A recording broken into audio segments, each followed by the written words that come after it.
it's a garbage mic, and you know what that means. That means that the battery for the transmitter died of death. All right, so yes, the transmitter, or the receiver, sorry, the receiver for the good mic died, and I am more interested in starting this edit than I am in waiting. So we're going to make sure, I'll give you a little bit of time for you guys to catch up here.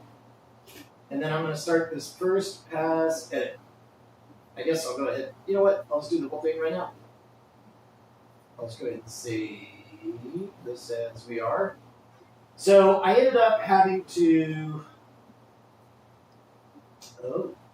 It says here we're streaming, but I don't yet see whether or not we're streaming.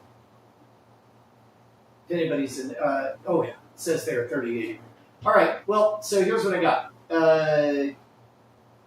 Turns out the right solution was just to let it cook for a really long time. Now we're just going to do the first pass edit. If you ain't seen my magic show, this is a version of it.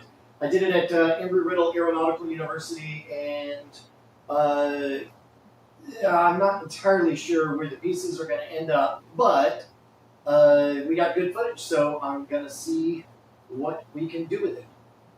If you're unfamiliar with how all of this stuff works, there we go. Barely get a sense of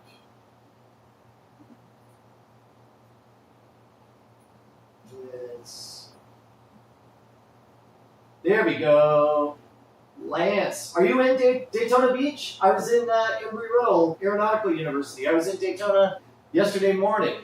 I woke up, this is the show that I did, and there's a couple of segments. At the very least, part of it is going to end up on Scam Nation, because I did Scam School Live for I wouldn't say the first time in this format with the new robot cameras.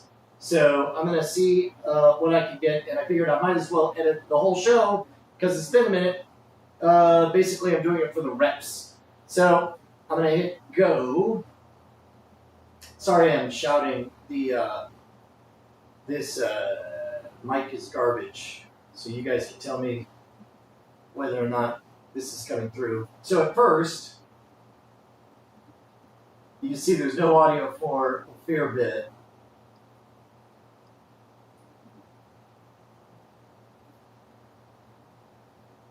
Although, in fact, the audio is going to be off kind of the entire time I'm doing this.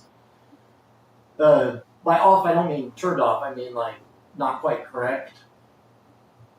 And that'll be because I'm going to do a proper mix later. Right now, we're just cutting for camera angles, so I have footage to cut from when I do the time pass.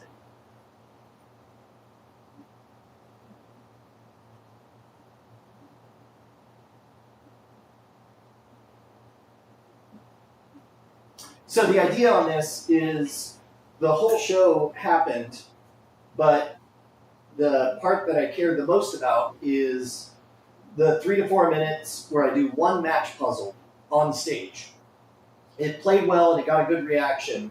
So that's what I want to have be on the Scam Nation channel, doing a Scam School Live vignette. But in order to show kind of the whole story, there's going to be a bunch of edits. Oh, you know what? That's actually good.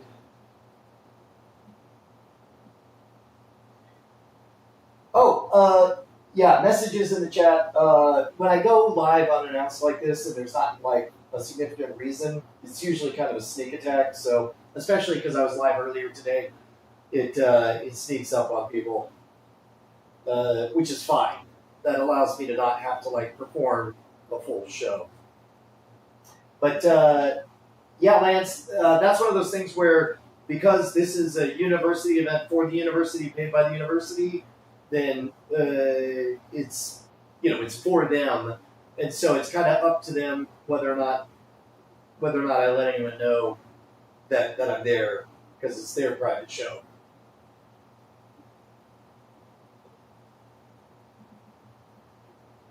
So usually the way that goes is if people are like, yeah, the more the merrier, come on out, then usually it's a last minute thing.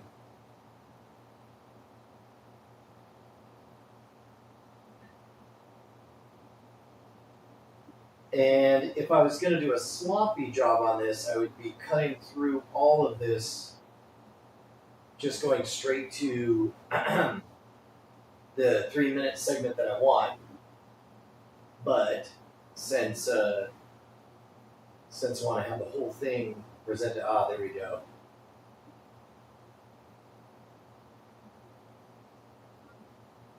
So now you can see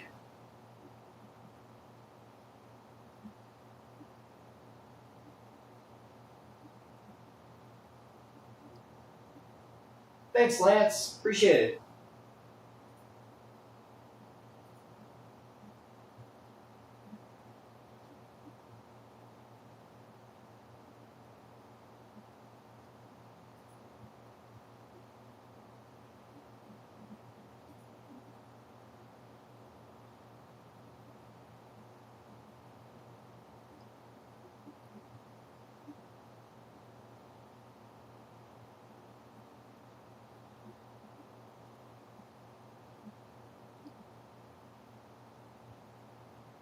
I think we're about to see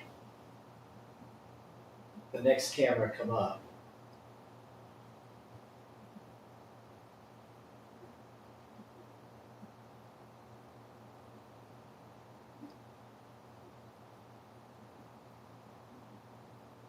I think what I said there was like, Godspeed, camera.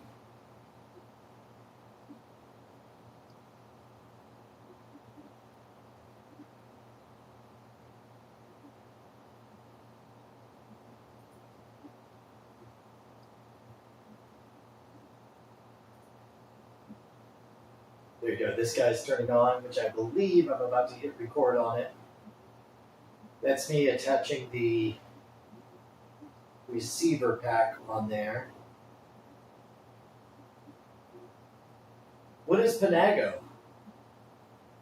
Boy, that's going to make sense out of context in the future.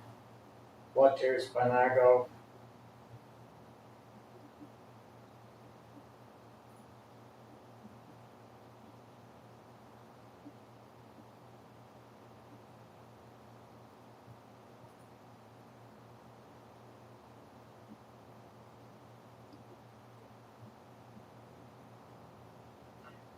So one of the nice things about having all the coverage is that,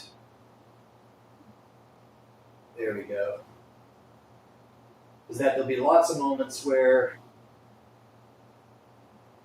stuff doesn't quite look good on one camera, but it'll look fine on another.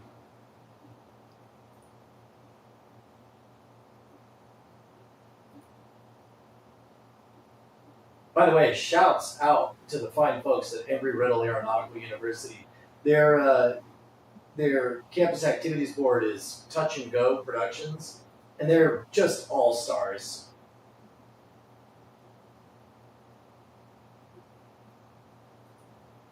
They do a fantastic job on the promotion. Normally, at the end of the year in April, it's really tough to get a good showing to come out to these events because everybody's, they're all at the end of the year, they're all wiped.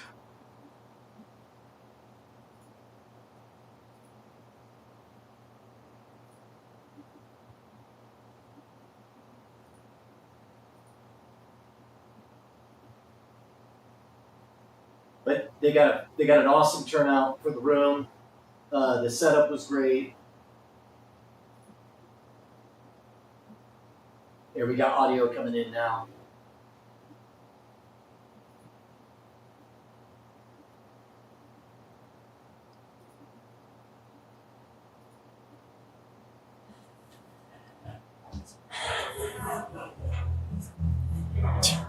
Check. Yeah.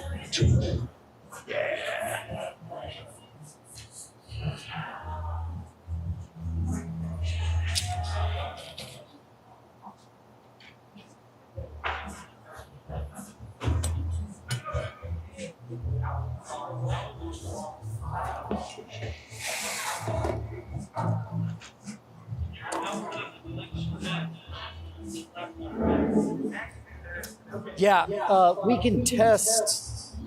Yes, you should be getting black. Here, Yeah, they are. let me test real quick.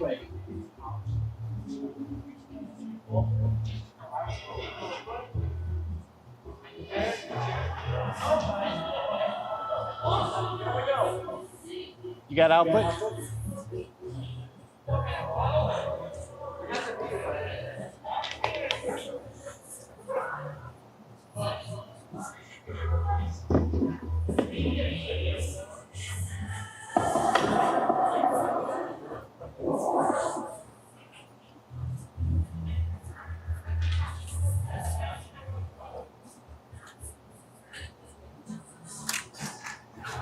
There were so many things last minute during this gig that I spaced on a couple of things that normally I'd be well prepared for.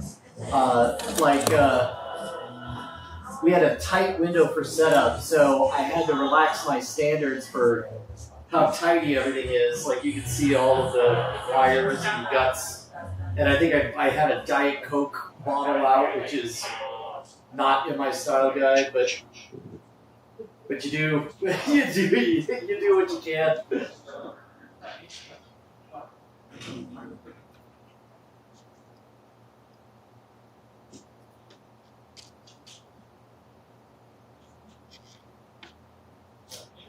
So in this case, the event was a mixer, so I had to set up in front of the audience, which there was a different set of rules for that than if you're doing a proper theatrical stage show. So in this case, it's like, well, if we're setting up in front of everyone, then I sort of skipped the big introduction, because also there's such a warm audience that I knew that what we all wanted was to focus on just doing a really good show. So you'll see me kind of, the way I think of it is, instead of like coming at them, being shoulder to shoulder, like talking with them about their role as an audience and having them be on the same side. Yeah, there was Slider. It was at Embry Riddle, but it was just for their students.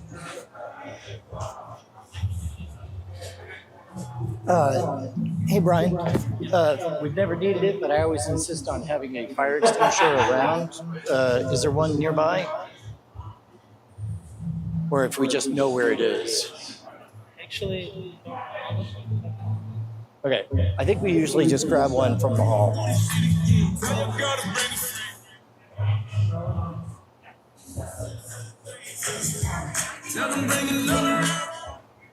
So all of this audio is going to be better in the final bit, because to get decent, regular, even quality on my vocal mic, I ran that through Audition to level everything and compress it. But you can hear it's trying really hard to make the background music go away, which will be fine once I add the background music back.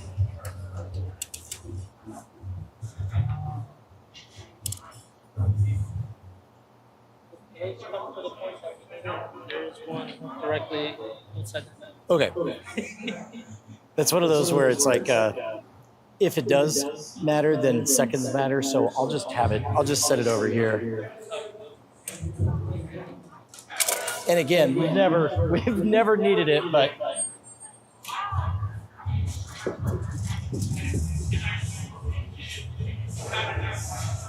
yeah, that's something that I'm hoping to be able to do more of, is as we get back out on the road. Because keep in mind, it's like we're only a year and change back into doing live events after the pandemic. We'll just set it on the stage off to the side. You have to book stuff way in advance, months and months in advance. Like, part of the reason I'm cutting this together is so I can book up my just right there by the monitor.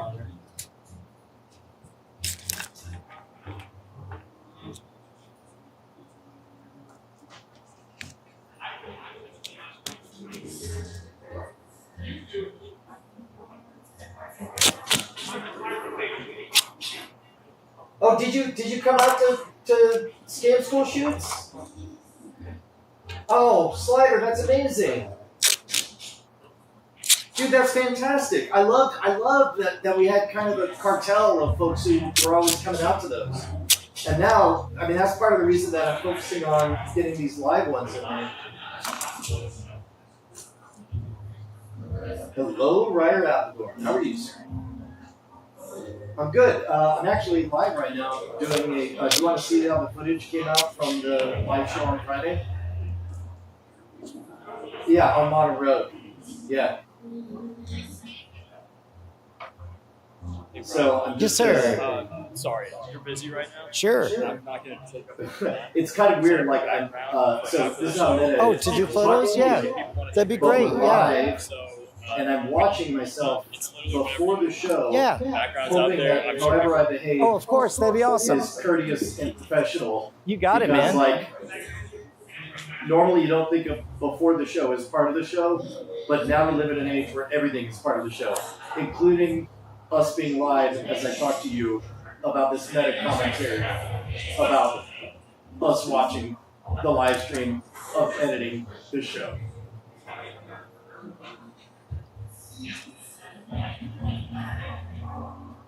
Yeah, no, it's sort of. Yeah. So we'll see. Yeah. Hey, so the Gmail thing, was that like a blind spot thing? Hey, Brian. Or did some reason So, you know how to swap over to that one? Yeah. Like, you could swap in between the two the entire show. So, if you could let everybody know, Yeah, I did. I'm going to pretend. That it was. I'm going to pretend like I'm just doing little bits of work here and there, but that's actually going to be capturing attention, and then I'm going to see how many folks I can get to pull their chairs up to the front. There'll never be a moment when the show starts, but just suddenly we'll be doing a show. So if you want to let everyone know that I may call for tech things to happen here pretty quick. Just start the edit Awesome. for it, but it's like I might as well, since all of this is kind of going to the gym of editing anyway, so I might as well do the whole thing. But and also this particular show, because I was explaining on the live stream right before you called, this one we had a very tight window for setup, so I didn't get to do the whole theatrical setup like I normally do. And they had a mixer that ran straight into it, so instead of doing like an intro and then walk on stage and start the show, Hey, Carson. Theatrical way, There we go. I Good. did more of the street performing style, And kind then of Carson. starting where it looks like I'm just doing business, and then slowly we See, it evolve happened to the again. place where we Not start an the show. announcement. Okay, hold on. Well, now it sounds like an Yeah, announcement. exactly. Brian Yeah, let's Rush do it. Let's do it an original. announcement. Oh, All right. I didn't Do you guys see want to do a that. show? I suppose you're wondering why I got you on That's- stage in front of you. That's very convenient because I think we're going to do a show. Now, here's the secret to a great show. By the way, I'm Brian Brushwood. This all makes sense in a moment. The difference is a nucleus of just 10 people here at the front. Yes. If Yes, there's a what a game nucleus changer here, that it's is. always the And best they show have on the a planet. programmable So button, if you already know on that the you're in and you want to know how the show's where- done, where then go it, ahead and pull some chairs up here, set up a little bit of theater seating. Where Everybody it, grab some chairs, it's just a pull it all button in, we'll I get can started. You attach play to some the computer, music, I can program and then we'll get it things to started. Scripted function in vMix. Like, basically, both the studio and my stage are going to be suits that I wear.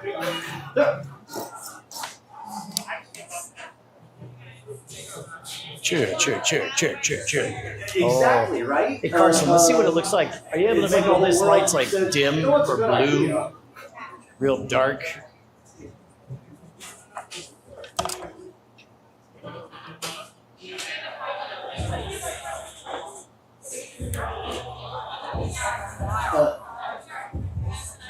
Yeah, well, I brought my Stream Deck, and I was able to get proof of concept on everything.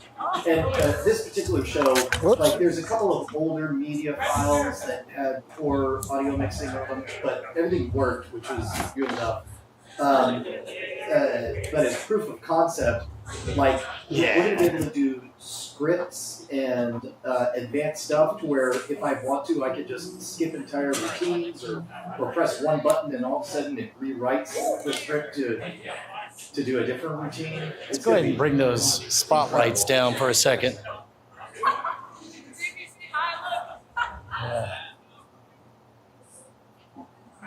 Shh. Yeah, but actually right here when I say shh. There we go. Let's kill those spotlights too. Is this on? I don't know if it is. There you go. Check, check, check. Is that coming through? Little bit more on the lav. This is my favorite part. Let me tell you a story. When I first got started. Oh, is this? Did I? Oh, I did. That's my fault. There we go. Check. We're going to let. By the way, can we get a quick round of applause for all the incredible tech crew?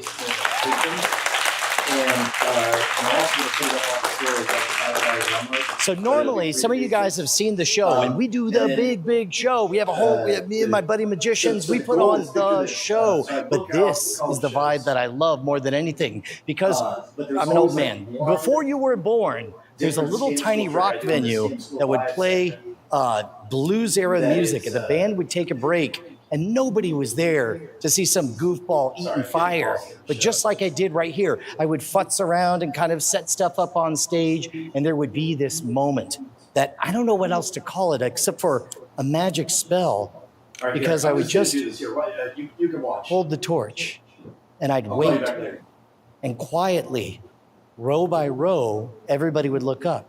And then when I had about half the room looking at me, I would just go, shh. And as though it was the most obvious thing on the planet, I began a lecture. The concept of resistance to fire is one as old as history itself. As far back as the ancient Greek tragedy Medea, references are made to holding a bar of red-hot iron in one's hands to prove innocence or sincerity. The first written account of a fire eater, however, occurs in 1607. When a man named Sir Henry Wotton wrote of an English sailor who, upon returning from the East Indies, could eat fire as though it were candy. With that in mind, I'm going to show you guys the simplest method to extinguish a torch with one's mouth. Thank you very much. One person's actually applauding. I love it. No. It is more impressive. It's more like this.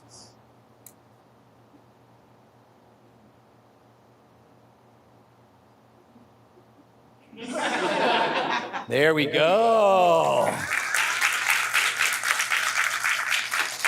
Now, the first commercially successful fire-eating act went on tour during the 1680s. It was performed by a Frenchman known only by the name of Richardson, a man who was renowned for his affinity for the flame.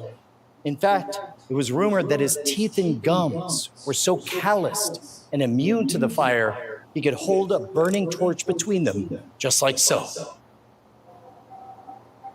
At which point, his audiences went freaking nuts. It was awesome. All right, don't make me laugh, but yes.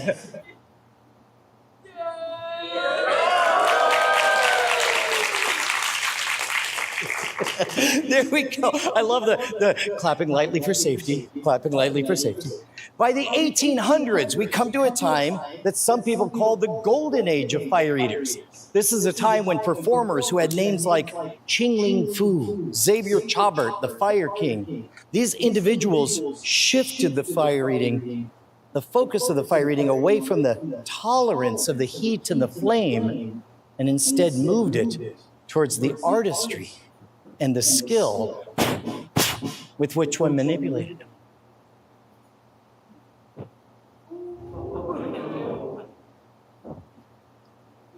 There you go. There we go. Now, by the 1920s, oh, sorry, I stepped on you. By the 1920s, the popularity of fire eating took a nosedive. In fact, Harry Houdini, of all people, he called fire eating an art over which oblivion threatens to stretch her darkening wings. This is a time when fire eaters were kicked out of the theaters and now into the streets, where in order to draw bigger crowds, they would perform increasingly dangerous stunts like the tongue transfer. Or perhaps eating twice the flame at once. It's a lot of fire.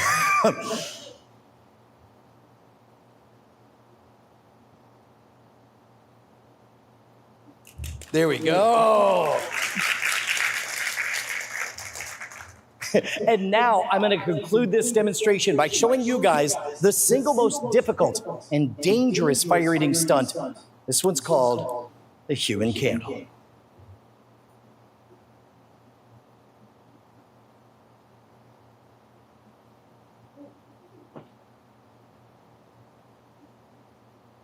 There we go. Do you guys want to see one more? Yes. You're like, kill yourself. When I first started when I first started eating fire, I was like, man, I'm going to find the best book ever on eating fire. Turns out it didn't exist. There were only pamphlets that had genius ideas like, here's an idea. Take a bowl, tie a rope around it, light it on fire with gasoline in it, and just whip it around your head. So I was like, well, I'm going to write the right book. And when I did, I discovered a combination of feats that's become my favorite thing to show people.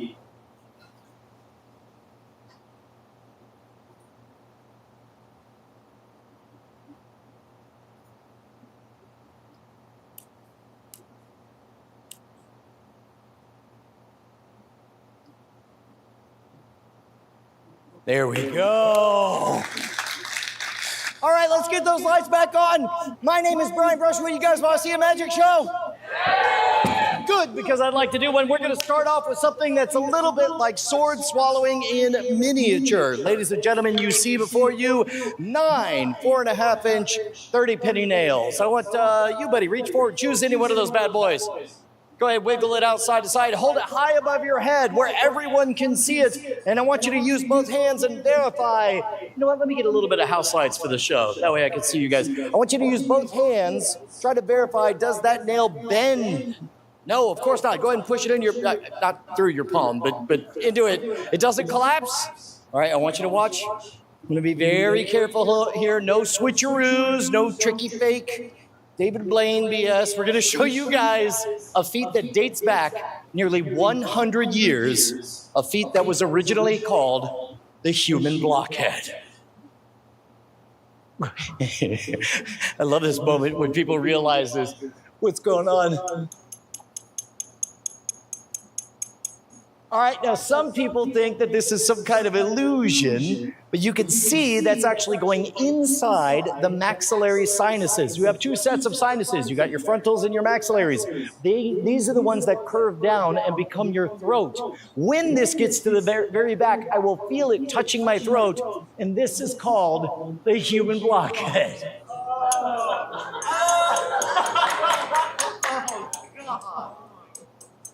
There we go. Now at this point, I do need a volunteer from the audience. This can be anyone in the entire room, anyone at all, anyone whatsoever. Anyone? How about you, sir? Let's give him a big round of applause as he joins me up here on stage.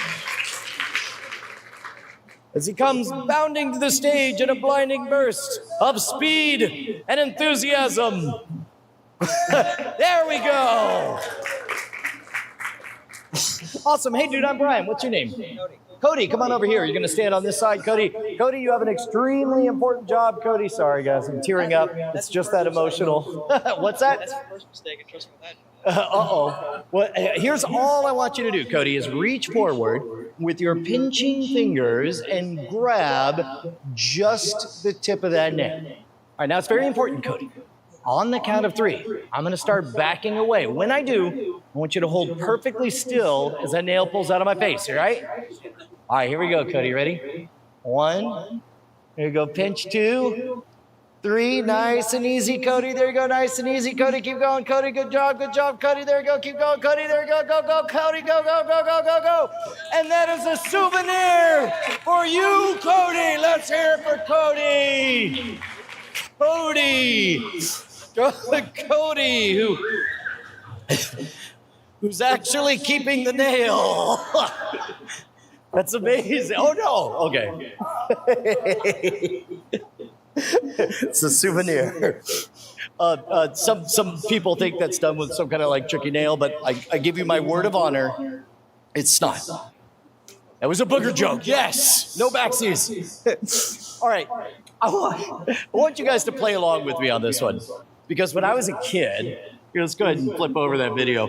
When I was a kid, I always wanted to do weird, freaky, gross out kind of magic. I didn't want to do any of the cheesy stuff that I'd heard of.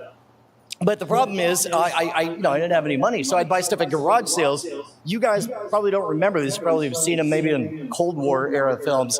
But they used to have educational materials that were in, film strips, right? You would actually advance them by hand. A record player would play the instructions. And so I bought this at a garage sale. It was already old. I'm going to recreate for you guys what it looked like when I tried to perform my first magic trick, okay? So here we go. Pretend I'm a kid.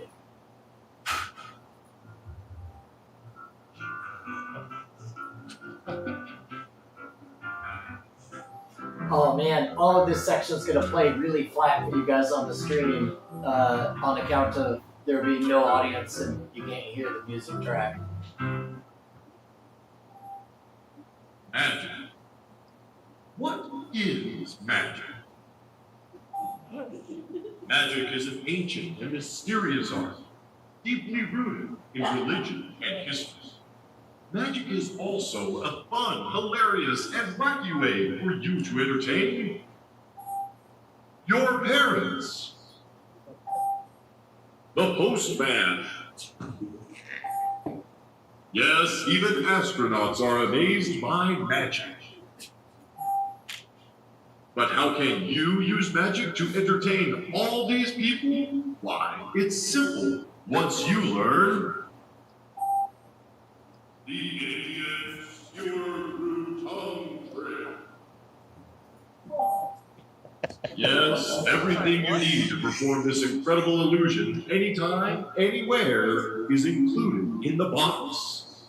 Just follow these simple steps, and you'll be a world-class magician in no time. Here, I'll turn, well. Start by selecting a volunteer from the audience and politely asking her I ended up just letting it cook for a really long time. Let me get a girl to help me out up here on stage. There we go. We got one right here. Let's give her a huge round of applause. As she comes up here on stage.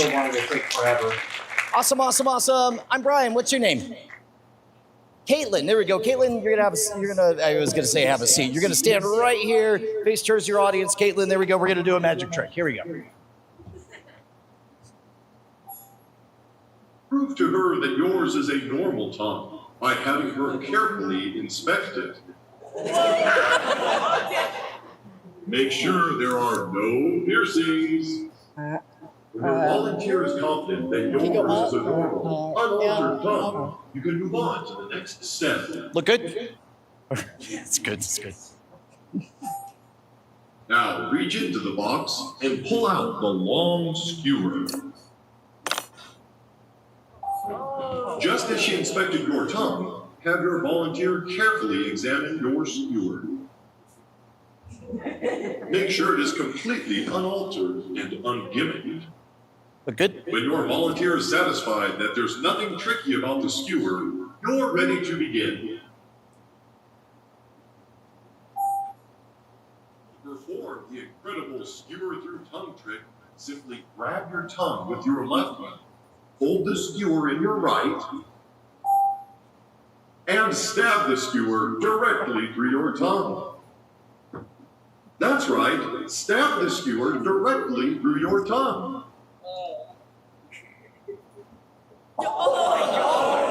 At this point, your audience should be very amazed and offer you an enthusiastic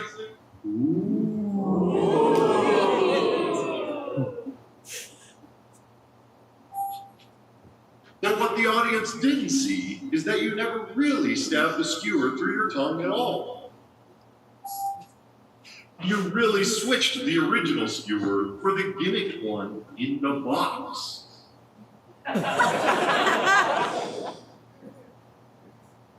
Aren't you clever? If by mistake you forgot to perform the switch and instead stabbed yourself with the original skewer, don't panic. Simply reach into the box and pull out the pair of emergency shears designed for just such an occasion. Take those emergency shears, hold them up to the problem area, and simply cut it off. That's right, cut it off. No, no, no. Now let your audience know that you're A-OK by smiling big and writing wondrous applause.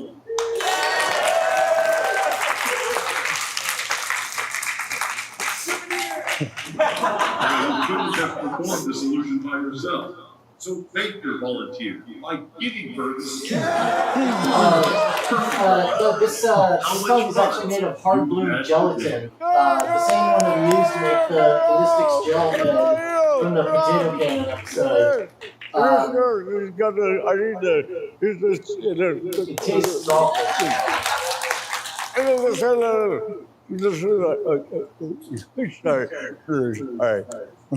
Oh God, of course.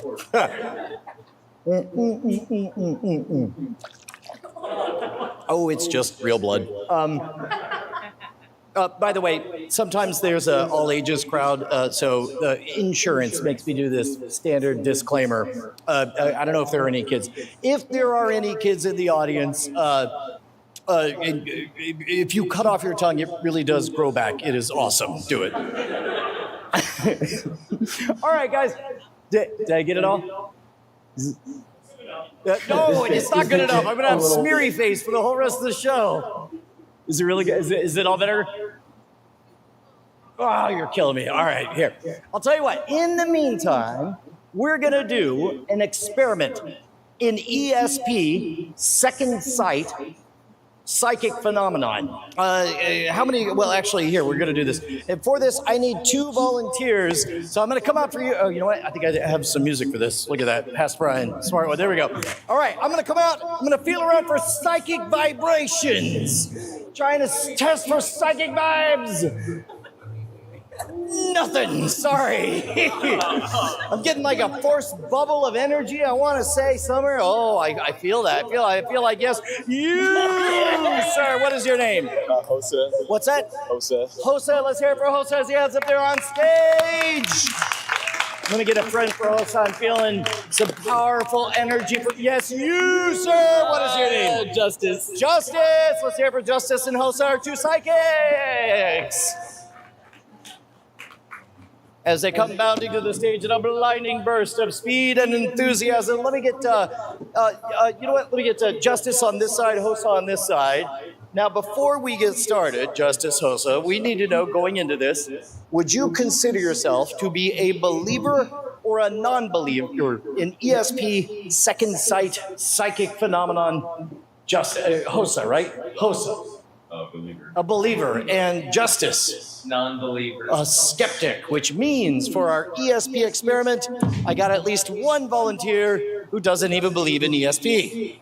Well, now, here's what we're going to do. We're going to try to establish a psychic connection between the 2 of you guys, which means we need to designate a psychic thought sender and a psychic thought receiver. If you don't mind, Jose, you're going to be our psychic thought sender. Justice, you'll be our psychic thought receiver. Make sense? Now, to make sure there's no way for you to cheat during our experiment and use any of your traditional senses, I want you to plant your feet right there, face towards your audience, and we need to cut you off from the outside world. I do need to know, are you claustrophobic at all? Okay, because some people get a little freaked out when I put them inside this big blindfold. Did you come with anyone, or are you here by yourself? With 2 of your friends? Okay, here's what I want you to do. Face towards your audience, Justice. I'm going to put you in. Boy, you're a big one, aren't you? All right. Justice, nice and loud so everyone in the whole room can hear. Can you see anything? No. That was very loud there. Good job. Now, the problem, Justice, with me being a magician is that some of the skeptics out there are going to think that that's some kind of tricky blindfold that you can see right through. So to keep everything as fair as possible, we're going to completely cut you off from the outside world and place you into what scientists call an isolation booth, okay? We're just going to cut you off from the outside world. There we go. Now, Justice, while you're in the isolation booth, it's very important that you do not speak, but you can nod your head yes or no. Do you understand? Excellent. Now, in just a moment, you're going to receive some kind of psychic image. Until then, don't worry about what I'm saying to Hosa. You just wait to receive your psychic image. Now, Hosa, in just a moment, you're going to project a psychic image across this stage, through that isolation booth, and into Justice's mind. But if you were to go with whatever image popped into your mind first up here on stage, you would have what scientists call a psychological predisposition to think of common objects like a house, a stick figure, a smiley face, to help you come up with a unique image that none of us could have predicted. I've written upon these cards some general themes you're going to use as inspiration when selecting your psychic image. Make sense? So I want you to extend one finger, reach forward. I want you to touch the back of any one card. It doesn't matter which one. All right, now keep in mind, any one of these folks in the audience could be a spy working for justice. So make sure you're the only one who reads your card. Don't let me see it. Don't let the audience see it. Once you've read it, put it right back where you found it. Excellent. Now, when you read that card, did a picture pop into your mind? Whatever that image is, I want you to draw a simple version of it using this magic marker on this piece of poster board. Go ahead and take up the entire page and project that image into Justice's mind.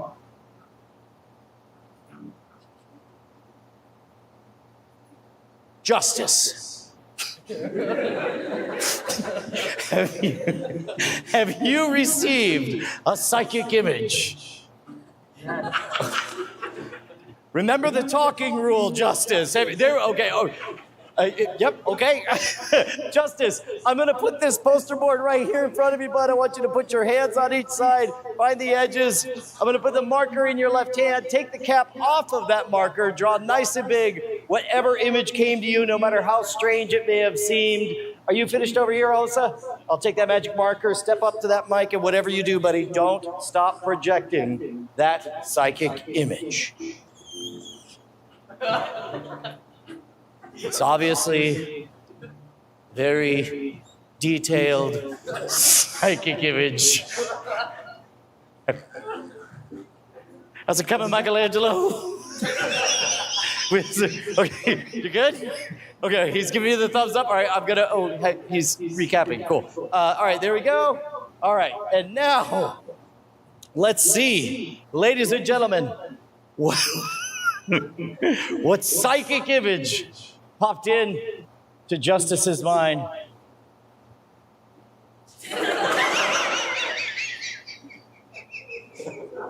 It's abstract. Now, Hosa, keep in mind he's got a blindfold on, he's got a box. You know what? Actually, let me back that up because I should have had popped in to Justice's mind. There we go.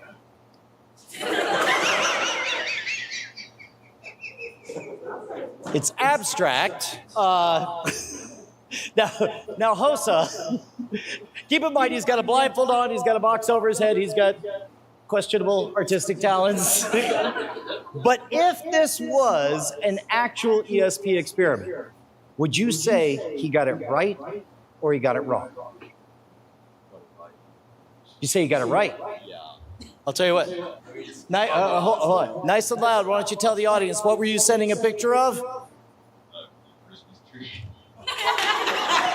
I would call that a match, ladies and gentlemen. Let's have a huge round of applause for my two psychics. Very good job, Justice. This is your very own isolation booth. Whenever you want to get away from it all, hop inside there. Thank you so much, Hosa. Appreciate you guys. Justice and Hosa, ladies and gentlemen.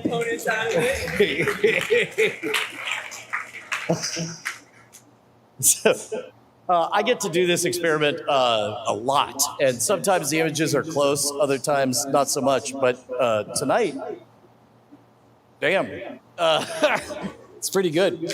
All right, how many of you guys know me as that guy from that video on the internet? Okay, great. Oh, wow, that's more than usual. It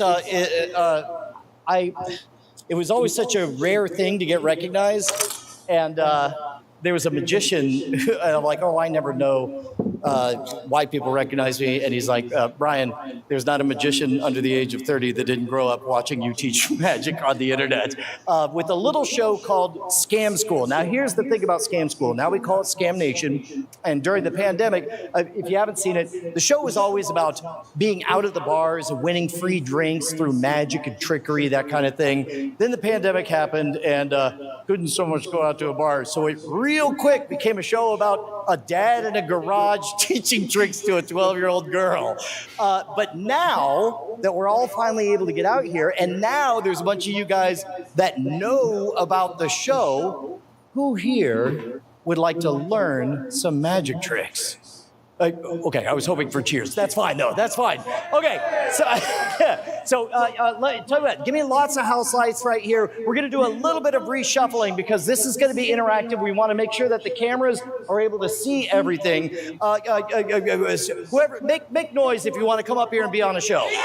Right here, that's one. All right, that's a good pause point.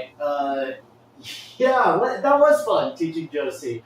Although I have complicated feelings about it because now she's like, yeah, I was 12. I don't know how much she loves that time being flash frozen in public, but I, when you're a teenager, it's however you looked or acted 4 years prior is cringe, So here's what I'm gonna do. I'm gonna save this now. Let me just kick on a little bit of random music and.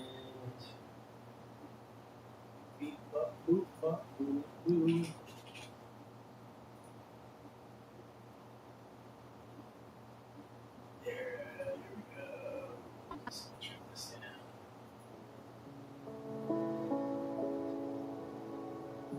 Cool. All right. Give me a short break. BRB.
So here there's a bit of sloppy setup, but it ended up playing pretty well. There's a couple of funny moments where somebody is, again, pandemic made a lot of interesting artifacts. Like we got somebody who literally didn't know how to strike a match. There we go. That's 2. That's 3.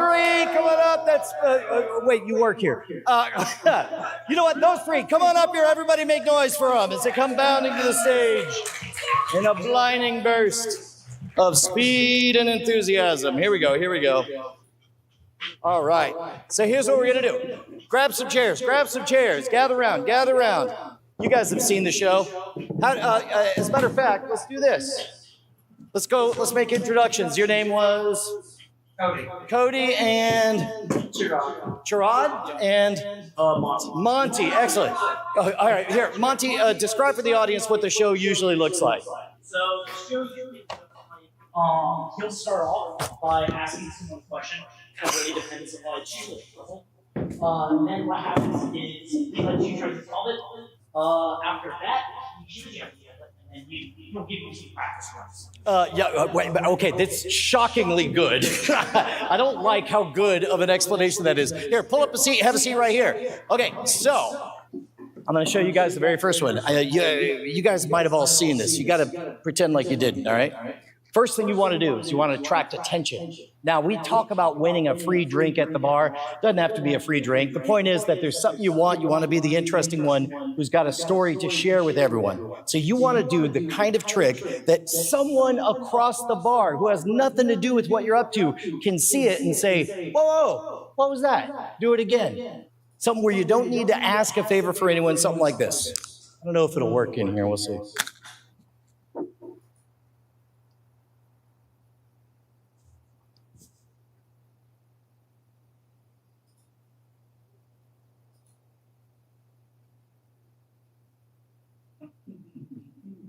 Do you guys like that? No. Do you want to learn that? Okay. Have you guys? Do you guys know this one already? You do? Okay, great. All right, fresh meat. Awesome. Okay, cool. All right. So here's the way it works, right? When you strike the match, there's an initial sulfur flash, and there's a little bit of smoke, right? There's almost no smoke when the match is going. The smoke is all when it goes out. But it turns out that in the middle of all that sulfur... Not for nothing, that's a fine shot. That over-the-shoulder shot where the light is able to capture the smoke, there's some great vignettes. And once we figure out the camera placement in a big performing arts stage, this is going to look extraordinary. Yes, it's as far as I know, this thing is totally toxic. And it's interesting because you'll see me flatly telling the truth, which is, as far as I know, this is deadly. Also, who wants to do it? Poison, which, by the way, I'm pretty sure this kills you.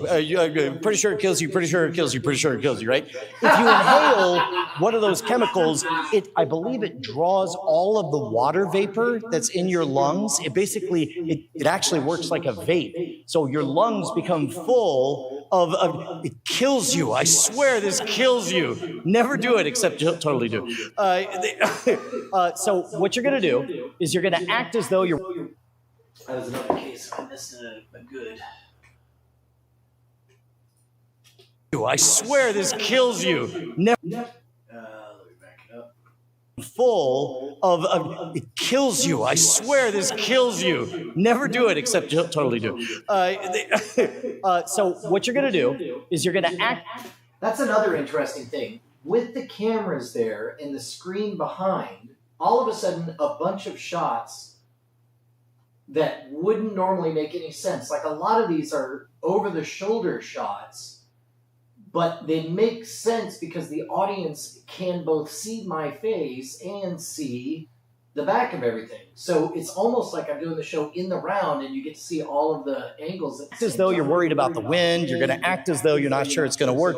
Really what you're doing is you're finding an excuse to get this right underneath your nose. And you're going to strike towards your face. And when you do, you're going to inhale. It's going to tickle. It's not going to feel great. Your eyes are going to water. Your job is to be totally cool, pretend like this is the most normal thing on the planet, and then delay, time delay. You're going to take time to shake out the match and pantomime grabbing it. And then when you let that smoke out, you do it as slow as you can, because if you just go, nobody's going to see it, right? So if you do it right,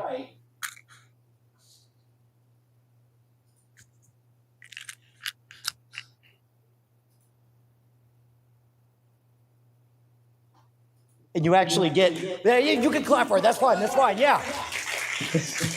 You actually get more smoke than you would have just by striking the match. So I strike 2 or 3 at a time. So the question is, which of you guys are going to go first? All right, there we go. Ladies and gentlemen, Monty, the old hand. Oh, no, what are you doing? What are you doing? It's all the way out there. It's all the way out there. There you go, close. Tight, right at your face. All right. Oh, yeah. Oh, wait. Hold it. Shake it out. Do the pantomime. Slow. Monty! Well done. All right, forgive me. Your name again was? How do I spell that? Chirag. Excellent. All right, Chirag is up next. All right, everyone say, go, Chirag, go. All right. All right, here, Monty, hold this. Okay, there we go. Now you want to lean forward. You're going to strike towards your face. Don't worry about it. I mean, you have worse things to worry about than getting burned. Up. Shake it out. Slow.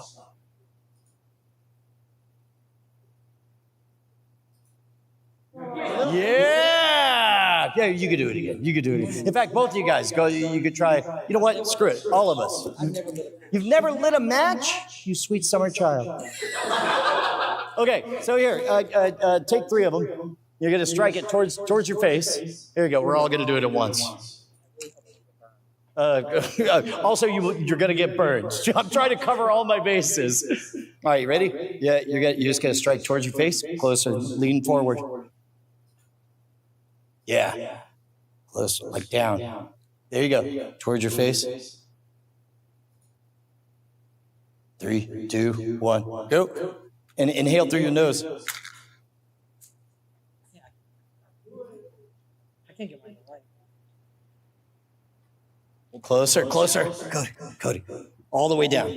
Head all the way down, like this. Grab it by the tip, right up, choke up on it, all the way up. There you go. Try, choke. Nope. Cody. Choke up, like this. Lean forward, looking down, towards space. Like that. Doesn't like. Cody. I'm trying. Cody, we now have narrative tension. We all want to release this tension. There's only one way. This is the moment when you're facing your greatest trial, and you must realize you are Kung Fu Panda. You are Neo. This is your moment. You cross the threshold. Oh no, here it is. Quick. All of your friends gather, all the woodland creatures from all the adventures you've had, and they all chant, "You can do it, Cody. This moment you've lived your life for." Obi-Wan's ghost comes back and says, fucking strike the match. All right, so nose pointed to the ground. There you go. All right, choke up. What are you doing? Stop. It's not a golf club. You get all the way up on it. Like this. There you go. Yeah, down. Friction makes it go. All right, and you're going to strike towards. Yeah. Wait, exactly. All right, ready? Close. Down. And make sure to inhale the poison. Definitely kills you. All right, ready? Here you go. 3, 2, 1, go. Yeah. Fresh matches. A caddy comes out of nowhere, bearing fresh matches. There you go. Choke up. All right, you got it. Then you have to push down. Here you go. Ready? The caddy's ghost hand gets close. There we go. Oh, shake it out. Yeah! Cody! Go! All right, so I need to get the timing right on it.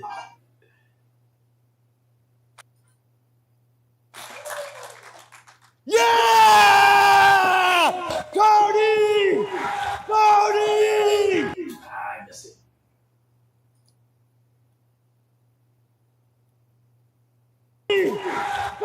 Oh, back it up again.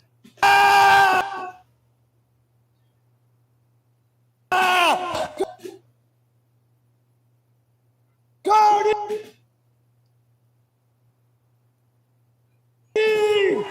Cody! Cody! The Ewoks! They're all singing Yum Nub! It's amazing! Except that got edited out because we can't have nice things. All right. Weird middle of the show dig on the special edition of Star Wars. I love the idea of me bothering to do my whole stage show, but really just being into this 10 minutes of improv that I get to do in the middle of it. It's the poison. I want you to know that it's been a good run at Embry Riddle.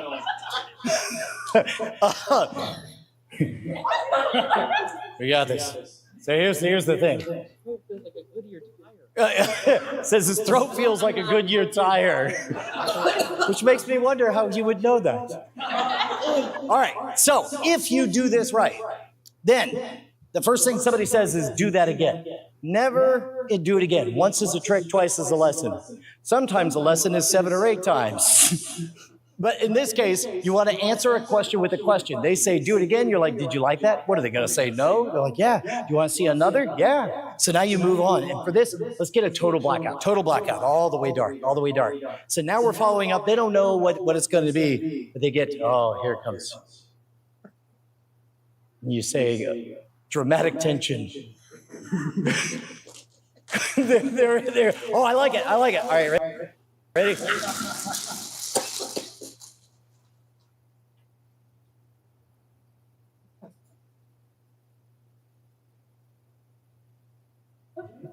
There's no way I'm doing that. No, I'm not doing that. Yeah, this one absolutely will burn you. Okay, but here's the secret to this one. This is called the jack-o'-lantern. And now you'll notice that when I did the fire eating, if you guys have ever wondered the way fire eating works, is that quite simply, you heat goes up, and it's a matter of just practice, of getting right to the edge of your body being about to burn and then snuffing out the flame. But you're always exhaling because that flame really is 2,000 degrees Fahrenheit, and it really will mess you up if you inhale. But this is an itty-bitty flame. Now, if you have an itty-bitty flame bit down, it will cook the roof of your mouth. So instead, we're going to draw that heat back by inhaling very, very slowly, and it'll feel warm, not hot. You want to try it, Cody? Cody's, sorry, Monty, Cody's over here. No, by the way, no peer pressure. You huff the match, that's enough for me. I'm very brave. Can we get a round of applause for their bravery? All right, Monty, of his own free will, is going to go for it. So what I do is, first of all, you want to practice with it being unlit. So just practice putting it in your mouth and biting down, and then back, right? Now, in that case, most people inhale too fast, and the match goes out. So we don't want that, right? So what you're going to do is you're going to let it lie. You're going to do a little bit. You're going to inhale very, very slowly. And you can actually kind of see the flickering. All right, so we'll see if that was a good reaction we got from. And you can actually kind of see the flickering. All right, so we'll see if Monty's got the goods. There we go. Okay. Oh, God, it kind of did it. So we're kind of applauding. All right. Nice and slow. There you go. You got it. Okay, all right, shake it out. There's kind of like a time window. Yeah, we don't want to burn the table. All right, here, try it again. You try. Oh. Dude, Cody's paid his dues. If it's gonna be that long. Okay. Oh, here we go. Here we go. Here we go. Here we go. Nice and easy. Bite down, bite down, bite down. Inhale. Oh! Oh! You got it. He got it. All right, we're in the home stretch. We did a trick to gather everyone's attention. We did a follow-up that's a little bit more involved. Now, we're gonna, you know what, let's see if we can, here, let's do this. If you can position this so that we can see it. Here's what's gonna happen. This is where, let's see if we can get this camera on this right here. This is where all our hard work is gonna pay off. There's a weird thing that happens that when somebody receives something of value, they always want to balance the scales. They want to make things right. And so winning a free drink or doing, playing for stakes is really just a courteous way to give somebody an opportunity to, take care of you for the awesome time that you've shown them. So in this case, what you want to do is set up an impossible puzzle. Can we cut to this one? Are you guys able to see? Oh, I have control over it. Okay. It's your own fault, Brushwood. There we go. Oh, you know what? It's tracking. There we go. Monty, there we go.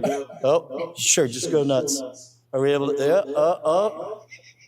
Yeah. Hey. Not bad for a first go-round on these guys. Don't clap for the cameras. They're not humans. Okay, so what you want to do is you want to set up an impossible This is everything I puzzle. hope. And in this case, this is one of my favorites. It's nice and simple. This is all the intimacy and authenticity of a scam school shoot on effing stage. 4. Okay? Now, some of you guys are going to know this one. When you're at the bar and you see somebody pulling one of these stunts, here's the wrong thing to do. I know how that's done. That's selfish. Instead, what you need to do is you need to obliquely make a reference, catch their eye, and then team up and be on their side. Because as people get frustrated, you're eventually going to be on the inside to get the answer. So the challenge is we have a wrong equation. 1 plus 2 plus 3 does not equal 4. But we're going to make this true. Actually, let me back that up. What you need to do is you need to...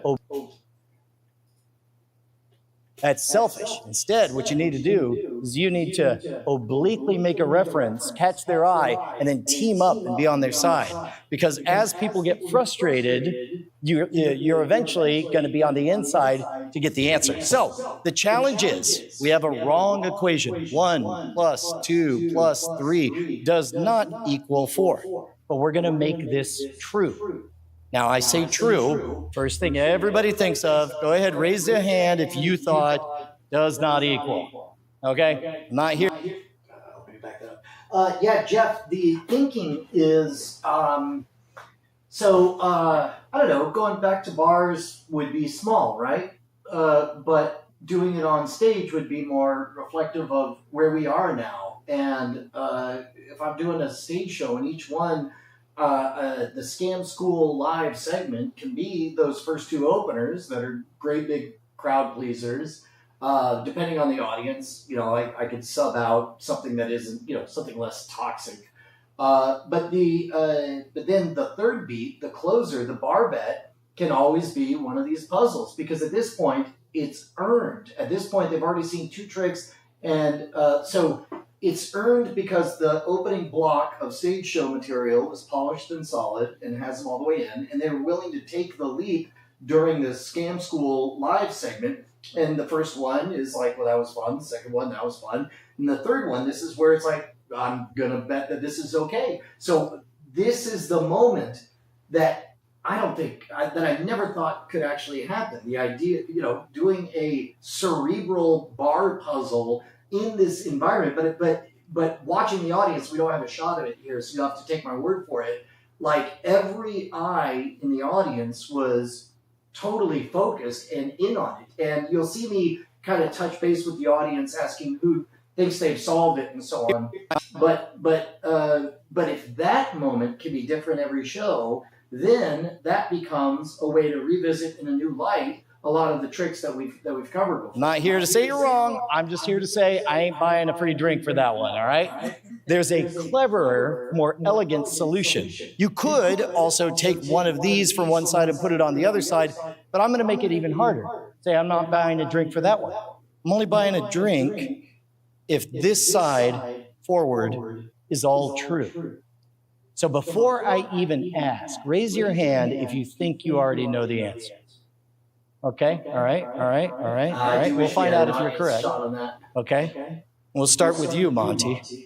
Do you think you know the answer? You get to move one match.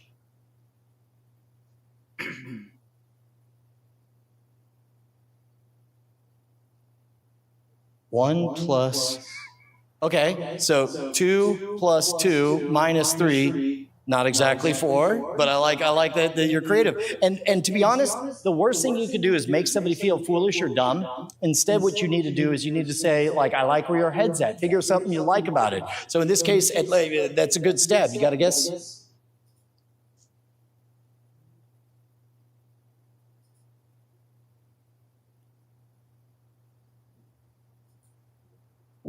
Oh, it's so tempting. Does not equal. Oh, wouldn't that be satisfying? And this ended up playing out great, where you had one obviously wrong one fake out with the hesitation. This is perfect 3-act structure. Oh, did somebody it just clicked? Raise your hand if you didn't have it at first, but it just clicked. Okay, good. More. Okay. Cody? Oh, wait, you want me? Go ahead, you get infinite resets. That's the other thing, is your final challenge should never feel like a gotcha moment. You don't want a reputation as being the guy who's not fun. You want to make them feel like the star the entire time. Cody, you got a guess? Okay, go ahead. Try something crazy.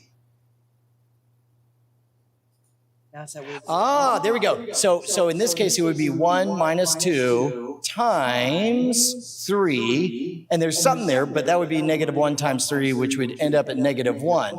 And so usually, and again, some people, I never say wrong. I just say, not bad. I like where your head's at. But there's a more elegant answer. Order of operations. You guys ready for it?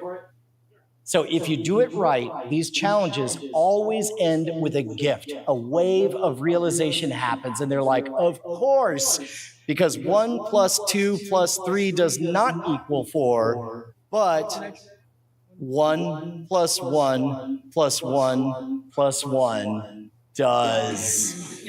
Not bad, right? Give these guys a huge round of applause. Thank you so very much. That was fantastic, gentlemen. You guys are brave. Go see the doctor. Here we go. One more round of applause for these guys. All right, let's get the So let's see. How long did that end up being? We're at the 1 hour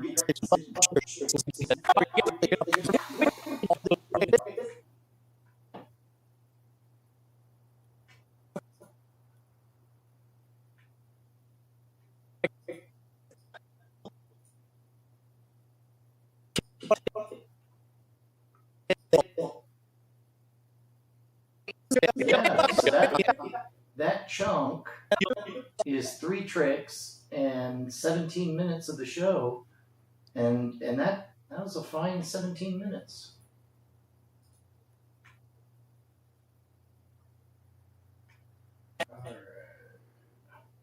let's get the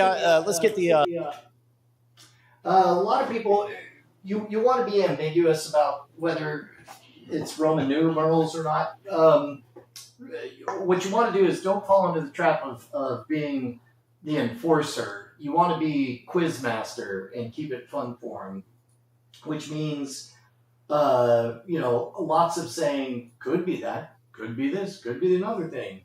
What do you think? And then if you do it right, sometimes people figure it out and they get a deeply satisfying experience. You're kind of becoming a dungeon master for a little bit there.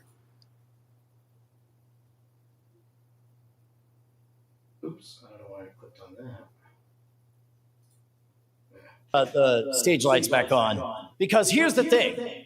In addition to possessing bizarre and seemingly useless talents, it turns out that, in fact, I am the world's foremost mind reader. Try to contain your excitement. All right, I think from this point forward, that one camera is burned because that one never yields control. So that'll be something that we're able to fix in future performances. Now, I wouldn't ask you to accept that just on faith, so instead, I've arranged a demonstration of my awesome super colossal powers, and for this, I need somebody who does a whole lot of reading, who out there reads a whole bunch of books.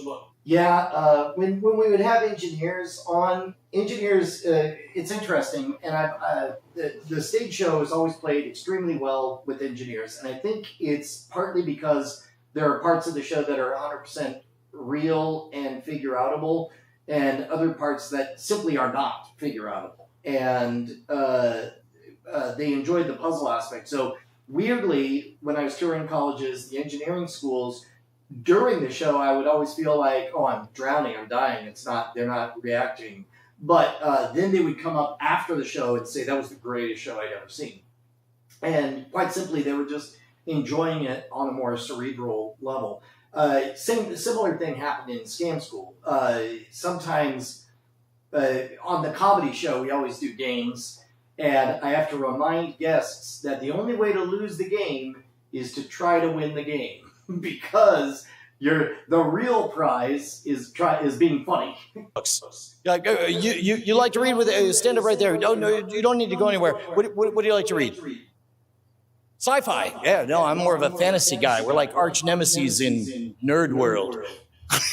Yeah, there we go. All right, now I want you to start nice and loud so everyone can hear. What is your name? Finn? That is correct. No. Finn. Even the most conservative estimates say there are 500,000 words in the English language. If you were to think of any word and I were to have correctly predicted that exact word, we'd have something just short of a miracle on our hands. I want you to think of any word in the English language. You got one? Finn, before the show even began, I wrote on the back of this card a psychic prediction. Finn, just to clear things up, do you happen to know what I've written on the back of this card? No, correctly. See, it's a better bit if you say no, and then it doesn't matter. All right, ladies and gentlemen, make some noise for Finn as Finn comes up here on stage. Finn, you're going to have a seat right here. Here's the problem, Finn. If I ask you to think of just a random word, then you're most likely to come up with, 100, 150 words in the English language. And we want this to be as fair as possible. You know what? Here, you want to do this? Sorry, this is a segment called Brian Plays with New Toys. All right, we're going to pick a word, and we're going to make it as fair as possible. So to do so, I grabbed 3 books everybody's heard of, if not read. First off, some people, they like scary books, so I got a copy of Stephen King's The Shining. Finn, have you read it? I have not. Close enough. Some people like mysteries, so I got a copy of Dan Brown's The Da Vinci Code. Have you read it? You saw the movie? Dodged a bullet. And finally, some people like fantasy, so I got my favorite Harry Potter book, Harry Potter and the Goblet of Fire. Finn? Yes, I have. Okay, great. Which of these 3 books do you want to use for our little experiment? I love that it just became The Price is Right. Let's go with Harry Potter. That's what I've read. All right, now I am going to give you the chance once and only once to change your mind and go with either of the other 2 books. You want to change your mind? We'll go with The Shining. Oh, what a reversal. Okay, I was lying before. This is your last chance. You want to change? No. Let's stick with The Shining. Okay, do me a favor. Riffle through the pages of that book, and I want you to make sure it's a real copy of Stephen King's The Shining, not some fake tricky book. And as you riffle through those pages, Finn, I want you to stop on any page you want. You got a page you like, Finn? All right, Finn, I want you to let your eyes dance up and down that page till they land on a big, fat, gigantic $3 word. Not a character name or a chapter heading. I want a big, meaty word that's going to stick in your mind. You got one? Excellent. Finn. Close the book. No, that's fine. You got it. You remember the word. I'm going to try to figure out your word. And I want you to focus and think of the first letter of this word.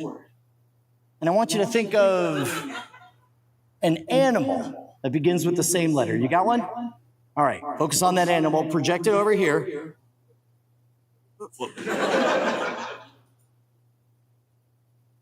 Yeah, right there. Okay, great. Remember that animal. Focus. Got it? Good. For the first time, Finn, what animal are you thinking of? An ant? Correctly predicted. No, it's not about the animal. It's about the word. I'm gonna take a stab. Okay, I am totally committed. No way for me to change my mind once and for all, Finn. What word are you thinking of? Absent-mindedly. Absent-mindedly? It's the exact word that popped into my mind. Let's hear it for Finn, ladies and gentlemen. He did a fantastic job. That is yours. This ant is yours to keep forever and ever and ever. Everybody. Yeah, something fell out. That's fine. It was probably another. Oh, it was my backup psychic prediction. No wonder I couldn't find it. I had to write a new one. Oh man. So, okay. Can I show you something kind of crazy? So look, here's the thing. I like doing weird stuff, like peer pressuring people into huffing mashes. But the problem is, like, you don't get a lot of phone calls for that kind of work. Instead, mostly when the phone rings, it's for like birthday parties and kid shows. And I'm like, that's not really my bag. But I mean, money's money, right? And so I don't know, maybe it's kind of a sellout thing. I don't like thinking of it that way, but I wrote this routine. I was going to give it a try. I was like, okay, what if, here we go. There we go. Check. There we go. Thank you very much, Carson.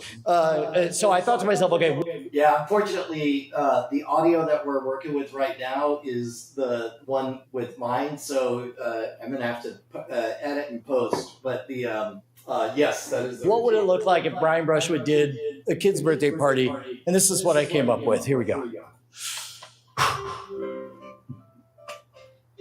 I have a special friend.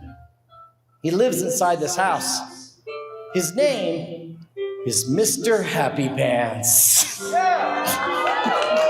Now, Mr. Happy Pants is awfully shy, but just maybe we could get him to come visit. First, we'll have to make him feel extra loved. So on the count of 3, I want all of you guys to say, "Hi, Mr. Happy Pants," and just maybe he'll come visit. Ready? 1, 2, 3. Hi, Mr. Happy Pants. Greetings, children. For 4,000 years I've roamed the netherworld. You shall know the name of fear, and that name shall be Mr. Happy Pants.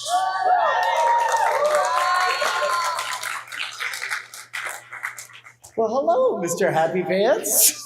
I understand you're going to do some magic today. It is true. I shall summon forth my dark powers upon the stage so that you shall know the true meaning of evil.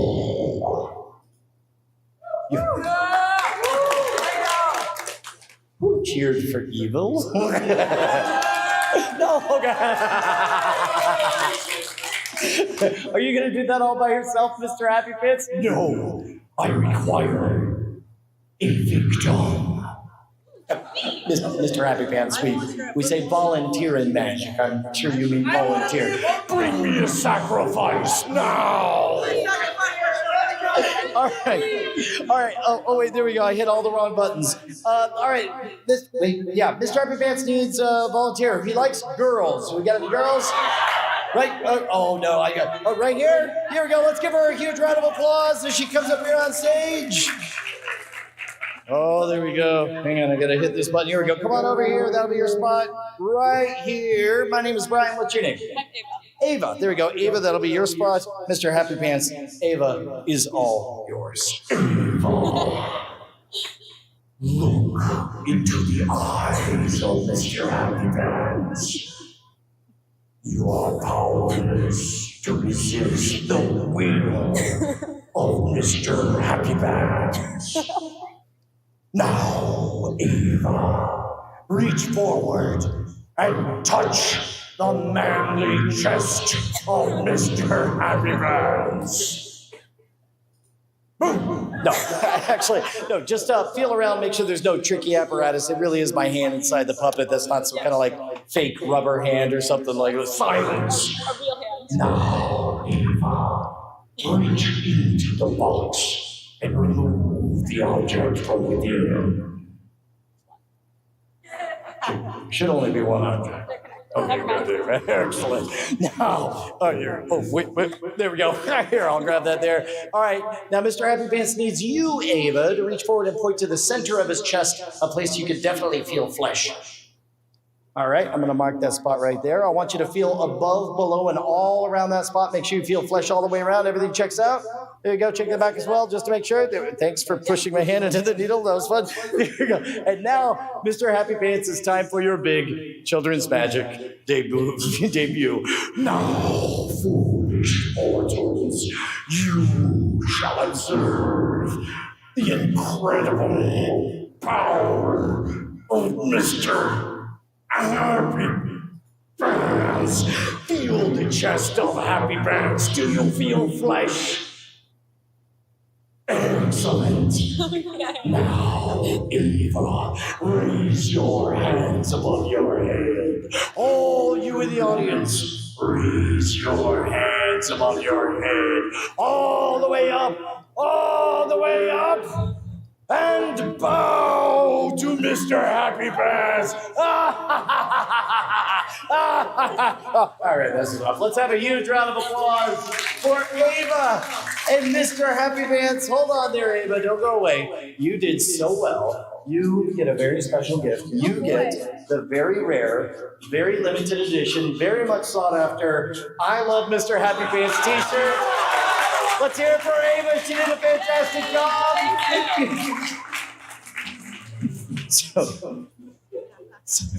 So I was a little bit older than you guys when I had the idea for the Mr. Happy Pants routine, and I was a little bit kind of angry at magicians for being mostly dorky and old, and now I'm dorky and old, so I understand. But at the time, I was like, oh, this evil puppet or whatever. So I entered it in a magic competition. I don't know if you know, but magicians have these competitions where they try to out-wizard each other. And I was in the comedy category, and originally, when Mr. Happy Pants asked for a volunteer, he said, I require a virgin. and I said, oh, Mr. Happy Pants, that's not appropriate. I don't even know if there happens to be a virgin in the audience. And then he says, oh, I'm sorry. I thought this was a magic convention. I didn't win. All right, guys, at this point, I need the two biggest, hugest, tallest, strongest dudes in the entire freaking room to join me up here on stage. You guys pick them from among yourselves. I want two giant dudes, like giant Sasquatches. Come, send them on up here. Send them on up here. There we go. There we go. Mr. Happy Pants shirts. There's a couple of different designs. All right, there we go. Go. Oh, no. There we go.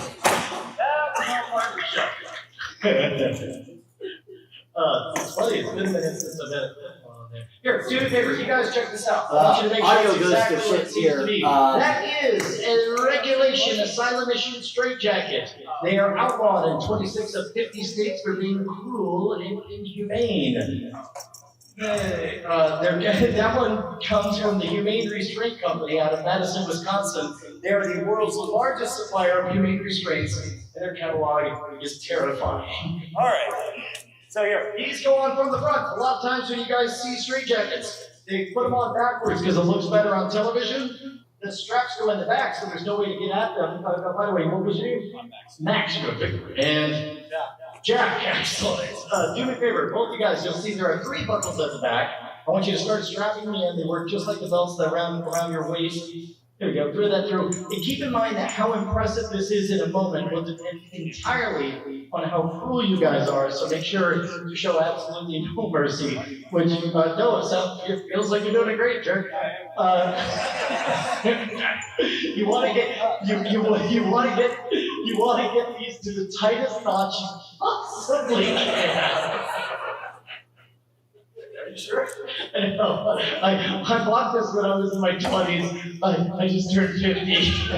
So we got some real dramatic tension. I'm talking Cody lighting a match levels of tension. All right, so you got that one as tight as you can get it? Okay, and then one of you guys work on the bottom of the 3 straps. Michael, we'll see. That's part of the reason I'm editing this together is that I want to book more college shows again. Okay, whoa, Tiger, hold on. Hold on. All right, here's what I need you to do. Let that go. Okay, we're all excited for that part. All right. Grab the end of this. Oh, be careful of the camera. There we go. And you're going to grab this side. You're going to step over the lens and back here. Very pro. Okay, you guys pull apart. Let's get some good tension here. Make sure you hold the strap. There you go. On the count of 3, you're going to cross over in front, meet at the back. You're going to go over top. You're going to go under my right arm. Little bear going through the cave. You got it? Okay, ready? Yes. 1, 2, 3. Cross over in front. There you go. Meet in the back. Sure, why not? Okay, take the long leather strap from my left arm. You're going to thread it through that brass grommet on my arm. You're going to pull back around that. Here's the important part. I want you to pull that thing. Yes, thread that thing through first. Oh, no. Sorry. Yeah, right down. If you yank down, you just take it for fun. All right. Not that there's. Okay. All right, once you got it notched in, you.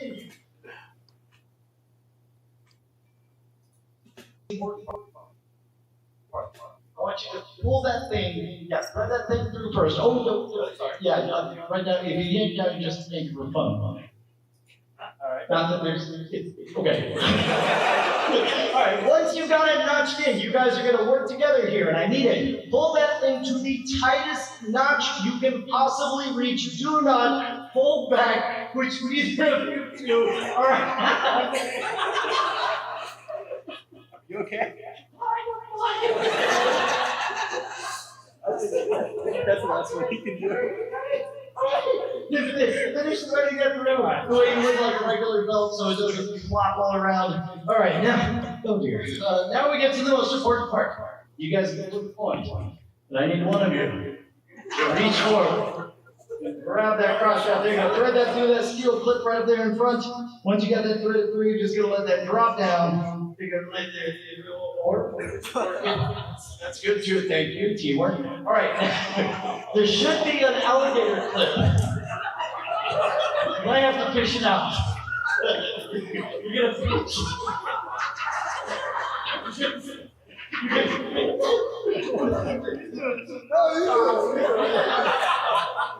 Thread it so that it looks like this. So it should look like the alligator's throwing out the strap. It's supposed to go from the inside out. Does that make sense? Well, if it's throwing up the strap, you should be able to pull down on the strap and it gets tighter. Yeah. So you want to, like it's going like that. There we go. Okay. All right. Now, nice even pressure all the way down, as far down as you can get it to go. You're bringing it yourself. I have the rest of the footage, but that'll be more mechanical stuff. So I think we're going to end on a tense note. Yeah. Who knows whether or not Brian makes it out of the straitjacket in time with exactly 2 seconds to spare. I did a pretty good job on this one. We're going to find out. All right. Yeah, in fact, I'm going to end it there because I have to shoot a Squarespace ad. So I'm going to go pick up Brant. And we'll see you guys later on. If you are a patron, patreon.com/modernrogue. Patreon.com/modernrogue is where the final version of this will go for FREE free. Or if you're on the email list, head on over to gimme.scamstuff.com. Sign up for a free giveaway.